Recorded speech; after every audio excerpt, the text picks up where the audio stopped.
नमस्कार, मेरा नाम दत्तात्रेय साना बड़ी राजा प्रोडक्शन में आपका तहे दिल से स्वागत करता हूं। दोस्तों, थंबनेल से तो पता चलेगा होगा आज का टॉपिक क्या है। एक रिस्क के ऊपर का टॉपिक है। बकरी फार्म रिस्क तो है, तो क्या है रिस्क, कैसे रिस्क है और रिस्क क्यों है, इसमें क्या रिस्क उठानी पड़ती है या नहीं उठानी पड़ती है, क्या रिस्क है तो उसे हम कैसे उस रिस्क को कम कर सकते हैं, उसके ऊपर आज ये बात करेंगे। तो टॉपिक तो तुम्हारे समझ में आया ही होगा। ज़्यादा बात लंबी बात ना करते हुए शॉर्टकट में कोशिश करूंगा इसे ये करने का। जैसे कि हमारे एक वीडियो में एक कमेंट आया था कि जिसमें हमने बंदिस्त बकरी फार्म में बताया गया था या लोकल बकरी से स्टार्ट करके फिर नस्ल में जाना है। तो हमें एक कमेंट आया था जिसमें पूछा गया था कि सर रिस्क तो कभी ना कभी तो उठानी ही पड़ेगी। तो ये बिल्कुल सही था कि रिस्क तो उठानी ही पड़ेंगी, क्योंकि बकरी फार्म बिना रिस्क का नहीं है। अगर हिम्मत नहीं करोगे तो कुछ नहीं होगा। बिना हिम्मत के आप कभी कुछ नहीं कर पाओगे। हिम्मत जताओगे तभी कुछ कर पाओगे, कुछ हासिल कर पाओगे।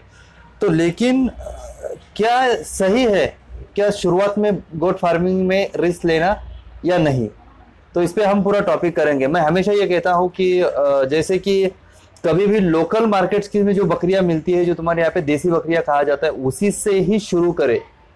लेकिन तो कभी ना कभी तो हमें ये रिस्क लेना ही पड़ेगा, तो पहले ही क्यों ना ले। सबसे बड़ा ये सवाल है कि ये पहले ही हम रिस्क क्यों ना ले। कभी ना कभी तो लेना है, आज ना कल। आज नहीं, 1 साल के बाद हमें बड़ी नस्ल में काम करना है, तो हमें रिस्क तब भी लेना है, आज भी लेना है। तो दोस्तों, ये हमने क्यों कहते हैं कि हमेशा नस्ल में थोड़ा देर के बाद ही जाइए। 1 साल, 1.5 साल, 2 साल के बाद ही क्यों जाए, मैं पूरा आज क्लियर करूंगा। देसी नस्ल से ही क्यों शुरू करें। सबसे पहली बात, जब हम गोट फार्मिंग शुरू करते हैं तो हमें पूरी तरह से जानकारी नहीं होती है। दूसरी बात, हमारे पास इतना पैसे नहीं होते हैं स्टार्टअप में कि हम उतना बड़ा मतलब बड़ी नस्ल की बकरियां, महंगी वाली बकरियां लेके शुरू करें। तीसरी बात कि हमें यह नहीं पता होता, जो बाहर स्टेट की हम नस्ल लाते हैं, कोई भी हो, चाहे अफ्रीकन बोर हो, काठेवाड़ी हो या फिर शिरोई हो, सोजत हो, तो इसके बारे में हमें पूरी तरह से जानकारी नहीं होती है। तो इसीलिए हम इसे थोड़ा दूर करते हैं शुरुआत में। देसी नस्ल से शुरू करने की वजह मैं देसी नस्ल की वजह शुरू करने की शुरुआत क्यों करनी चाहिए। पहली बात तो देसी नस्ल होने की वजह से तुम्हारे क्लाइमेक्स को सूट होती है। बीमारियों में इसमें उसकी कम बीमार गिरने के चांसेस होते हैं। मतलब साफ है, बेनिफिट, आपका खर्चा कम होगा, बेनिफिट एक्स्ट्रा होगा। दूसरी बात, जब आपको देसी नस्ल से आप बकरी फार्म शुरू करोगे तो कम पैसे में स्टार्ट होगा, लागत कम लगेगी। ये होते हैं पॉइंट। अब देसी नस्ल से शुरू करें, रिस्क लेना पड़ेगा। और पहले से अगर लोगे तो ये प्रॉब्लम्स, आपने जैसे बोला कि महंगी है, उसके बारे में जानकारी नहीं होती है, ये होता है। अगर हम 1.5 साल की बात करेंगे तो इसमें रिस्क क्या कम होता है। जैसे कि पहले ही हमने शुरू किया बड़ी नस्ल के साथ, और हमने अगर शुरू किया, अगर बैकआउट, अगर हमें कुछ प्रॉब्लम्स आए और हम फेल गए, तो हमारे पास जो पैसा है वो पूरा खत्म हो जाएगा। हम फिर से खड़े होने के लिए हमें काफ़ी दिक्कतें होगी, टाइम लगेगा।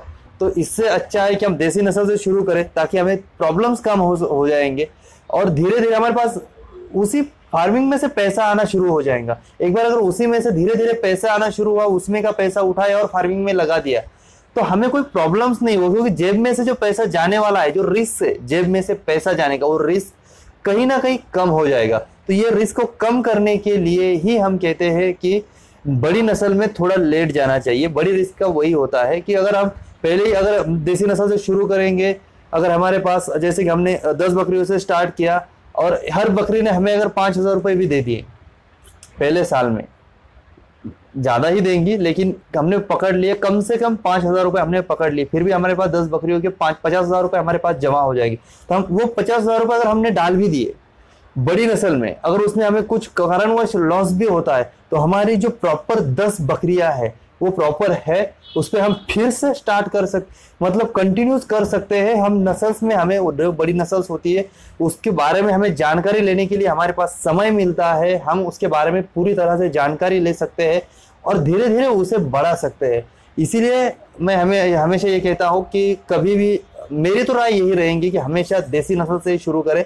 बड़ी नस्ल्स में जाना चाहिए, ऐसा नहीं कि नहीं जाना चाहिए, लेकिन एक थोड़ा समय लेने के बाद जब तुम्हें देसी नस्ल में से एक जानकारी मिलना शुरू हो जाएंगी, एक अच्छी तरीके से जानकारी मिलना शुरू हो जाएंगी, आसपास के जो फार्मर्स है उनसे नेटवर्क बढ़ाइए, सोशल मीडिया का मतलब फायदा उठाइए, व्हाट्सअप है, व्हाट्सअप जैसे आज हमको यूज करके हम बड़े से बड़े जो फार्मर्स होते हैं सबसे एक ग्रुप में आके सबसे बात कर सकते हैं। जैसे हमारे एक ग्रुप चलता है जो मैंने खुद नहीं चलाता, चैनल का ग्रुप नहीं है, लेकिन मिस्टर रवि राजपूत जो फुलमरी पाल के हैं, जो एग्रोवन गोट फार्म के वजह नाम से उनके आज 3 से 4 ग्रुप चलते हैं। तो ऐसे ग्रुप्स में अगर आपके आसपास के यहाँ के लोकल्स जो होते हैं सभी से जो बड़े जिनको अनुभव है उन सभी को आकर ग्रुप में आकर आप एक दूसरे के प्रॉब्लम शेयर करेंगे, एक दूसरे को हेल्प करोगे, तो धीरे धीरे आपको सीखने को मिलेगा और आप बड़ी नस्ल में भी एक कामयाब गोट फार्मर बन सकते हो।